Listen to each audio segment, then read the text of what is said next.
अगर मैं आपसे कहूँ कि दुनिया का सबसे मशहूर हीरा न तो कभी खरीदा गया और न कभी बेचा गया और आज तक इसकी असली कीमत कोई नहीं जानता, तो शायद आपको यकीन नहीं होगा। लेकिन इससे भी ज़्यादा हैरान करने वाली बात यह है कि इस हीरे के लिए राजाओं ने युद्ध लड़े, साम्राज्य बर्बाद हुए, हजारों लोगों का खून बहा और कई शासकों की मौत तक हो गई।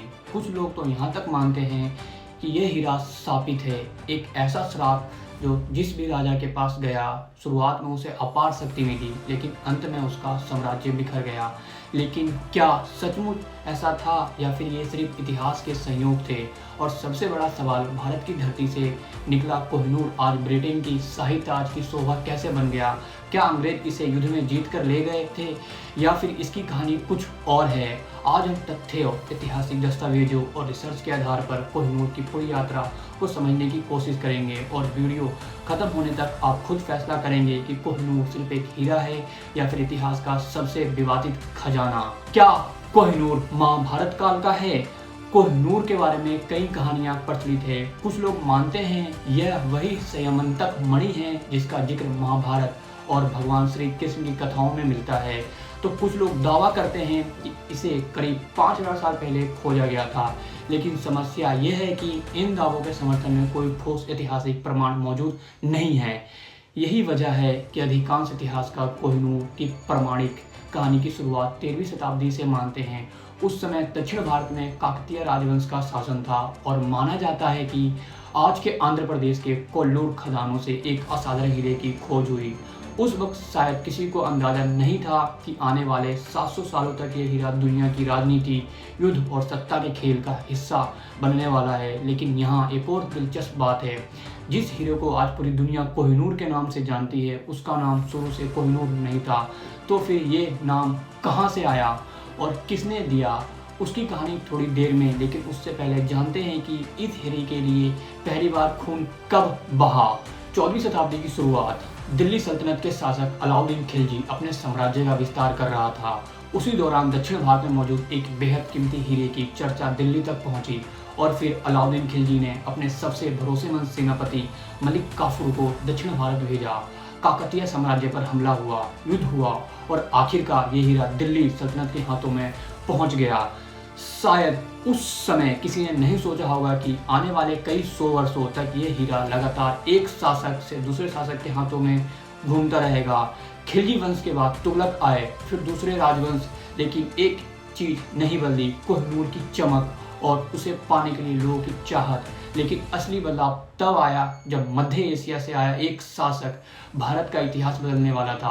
उसका नाम था जहीरुद्दीन मोहम्मद बाबर। बाबर और कोहिनूर का पहला लिखित रिकॉर्ड 1526 पानीपत का मैदान। एक तरफ था दिल्ली का सुल्तान इब्राहिम लोदी और दूसरी तरफ था मध्य एशिया से आया बाबर।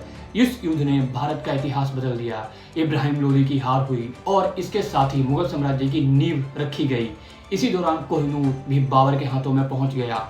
दिलचस्प बात यह है कि बाबर ने अपनी आत्मकथा बाबरनामा में इस हीरे का जिक्र किया है और यही इस हीरे का पहला विश्वसनीय लिखित रिकॉर्ड माना जाता है। हालांकि उस समय तक इस हीरे का नाम कोहिनूर नहीं था, लेकिन बाबर इस हीरे से इतना प्रभावित था कि उसने लिखा था, अगर इस हीरे को बेच दिया जाए तो उसकी कीमत से पूरी दुनिया को एक दिन का भोजन कराया जा सकता है। लेकिन शायद बाबर नहीं जानता था कि यह हीरा उसके वंशजों की किस्मत का हिस्सा बनने वाला है और आने वाले समय में मुगल साम्राज्य के सबसे शक्तिशाली शासकों के पास रहने वाला था। लेकिन फिर एक ऐसा व्यक्ति आया जिसने सिर्फ दिल्ली को नहीं, पूरे मुगल साम्राज्य को हिलाकर रख दिया और उसी के मुंह से पहली बार निकला वह नाम जिससे आज पूरी दुनिया इस हीरे को जानती है, कोहिनूर, यानी रोशनी का पहाड़। लेकिन वह शासक कौन था और उसने दिल्ली में ऐसा क्या किया जिसे इतिहास आज भी सबसे भयानक नरसंहारों में गिनता है? नादिर शाह और कोहिनूर नाम का जन्म। 18वीं शताब्दी तक मुगल साम्राज्य कमजोर पड़ चुका था और इसी कमजोरी का फायदा उठाया ईरान के शासक नादिर शाह ने। 1739 में उसने भारत पर आक्रमण किया। करनाल की लड़ाई में मुगल बादशाह मोहम्मद शाह रंगीला को हराने के बाद नादिर शाह दिल्ली पहुंचा। इसके बाद जो हुआ उसे इतिहास के सबसे भयानक नरसंहारों में गिना जाता है। हजारों लोग मारे गए और मुगलों की अपार संपत्ति लूटी गई। लेकिन नादिर शाह जिस चीज के लिए आया था वे अभी तक उसके हाथ में नहीं आया। कोहिनूर कहा जाता है कि मोहम्मद शाह रंगीला इस हीरे को अपनी पगड़ी में छुपा कर रखते थे। जब नादिर शाह को इसका पता चला तो उसने दोस्ती के नाम पर पगड़ी बदलने का प्रस्ताव रखा और उसी पल कोहिनूर उसके हाथ लग गया। कहते हैं कि जब उसने पहली बार इस हीरे को देखा तो उसके मुंह से निकला कोहिनूर, यानी माउंटेन ऑफ लाइट, रोशनी का पहाड़। और तभी से ये हीरा दुनिया भर में कोहिनूर के नाम से जाना जाने लगा। लेकिन शायद नादिर शाह नहीं जानता था कि ये हीरा उसके लिए भी खुशियां नहीं बल्कि बर्बादी लेकर आया था। क्या कोहिनूर सचमुच शापित था? इतिहास में एक दिलचस्प पैटर्न दिखाई देता है। बाबर, हुमायूं, शाहजहां, मोहम्मद शाह रंगीला और नादिर शाह, इन सभी शासकों के पास कभी न कभी कोहिनूर रहा और इन सभी के शासन के अंतिम वर्षों में उन्हें भारी परेशानियों, युद्धों और पतन का सामना करना पड़ा। इसी वजह से धीरे धीरे लोगों के बीच ये धारणा बन गई कि कोहिनूर शापित है। लेकिन इतिहासकार इस बात को एक मिथक मानते हैं, क्योंकि इतिहास में लगभग हर साम्राज्य का उत्थान और पतन होता है और कोहिनूर उन साम्राज्यों के साथ साथ यात्रा करता रहा। लेकिन संयोग हो या अंधविश्वास, एक बात तो तय थी, कोहिनूर को लेकर लोगों का आकर्षण लगातार बढ़ता जा रहा था। और अब ये हीरा अफगानिस्तान चुका था, जहां उसका अगला मालिक बनने वाला था एक ऐसा शासक जिसने आधुनिक अफगानिस्तान की नींव रखी।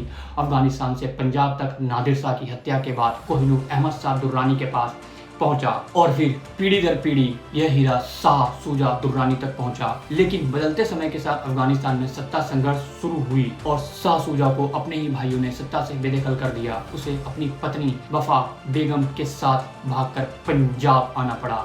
यही उसकी मुलाकात हुई सिख साम्राज्य के महान शासक महाराजा रणजीत सिंह से। रणजीत सिंह ने शाह शुजा की मदद की और बदले में 1813 में कोहिनूर सिख साम्राज्य का हिस्सा बन गया। महाराजा रणजीत सिंह को यह हीरा बेहद प्रिय था। वे अक्सर बड़े त्योहारों के दौरान इसे अपनी बाह पर बांधकर जनता के बीच निकलते थे।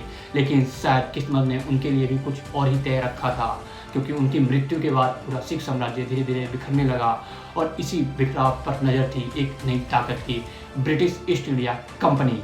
अंग्रेजों के हाथ में कैसे पहुंचा कोहिनूर? 1839 में महाराजा रणजीत सिंह की मृत्यु के बाद सिख साम्राज्य में लगातार राजनीतिक अस्थिरता शुरू हो गई। कुछ ही वर्षों में कई उत्तराधिकारियों की हत्या कर दी गई और अंततः सिर्फ 5 साल के दिलीप सिंह को सिंहासन पर बैठाया गया। असल सत्ता उनकी मां जिंद कौर के हाथों में थी। लेकिन उस समय तक ब्रिटिश ईस्ट इंडिया कंपनी पूरे भारत में अपना प्रभाव बढ़ा रही थी। 1845 और 1849 के एंग्लो सिख युद्ध के बाद ब्रिटिश सेना ने पंजाब पर कब्जा कर लिया और 29 मार्च 1849 को लाहौर की संधि पर सिग्नेचर हुए। इसी संधि के तहत महाराजा दलीप सिंह को कोहिनूर ब्रिटिश साम्राज्य को सौंपना पड़ा। यही वह घटना है जिसे लेकर आज तक विवाद जारी है। ब्रिटेन का कहना है कि कोहिनूर उन्हें कानूनी रूप से सौंपा गया था, जबकि भारत समेत कई देशों का मानना है कि यह औपनिवेशिक दबाव में लिया गया फैसला था। लेकिन कहानी यहीं खत्म नहीं हुई। अब कोहिनूर का सफर शुरू होने वाला था भारत से हजारों किलोमीटर दूर ब्रिटेन की ओर। ब्रिटेन पहुंचने के बाद क्या हुआ? 1850 में कोहिनूर को समुद्री जहाजों के जरिए ब्रिटेन भेजा गया। 3 महीने की यात्रा के बाद ये हीरा महारानी विक्टोरिया तक पहुंचा। लेकिन हैरानी की बात यह है कि जब पहली बार इसे जनता के सामने प्रदर्शित किया गया तो लोगों को यह उतना आकर्षक नहीं लगा जितनी उन्हें उम्मीद थी। इसलिए महारानी विक्टोरिया ने इसे दोबारा कट और पॉलिश करने का आदेश दिया। इस प्रक्रिया में कोहिनूर का वजन 186 कैरेट से घटकर लगभग 105.6 कैरेट रह गया। इसके बाद इसे ब्रिटिश शाही ताज का हिस्सा बना दिया गया। और एक दिलचस्प बात, ब्रिटिश राजघरानों में यह मान्यता बन गई कि अगर कोई पुरुष इस हीरे को पहनेगा तो उसके लिए ये अशुभ साबित होगा। इसी वजह से कोहिनूर को केवल रानियों के मुकुट में ही लगाया गया। क्या भारत को वापस मिलेगा? 1947 में भारत की आज़ादी के बाद भारत सरकार ने कई बार कोहिनूर को वापस लाने की मांग की। लेकिन केवल भारत ही नहीं, पाकिस्तान, अफगानिस्तान और ईरान भी इस पर अपना दावा कर चुके हैं।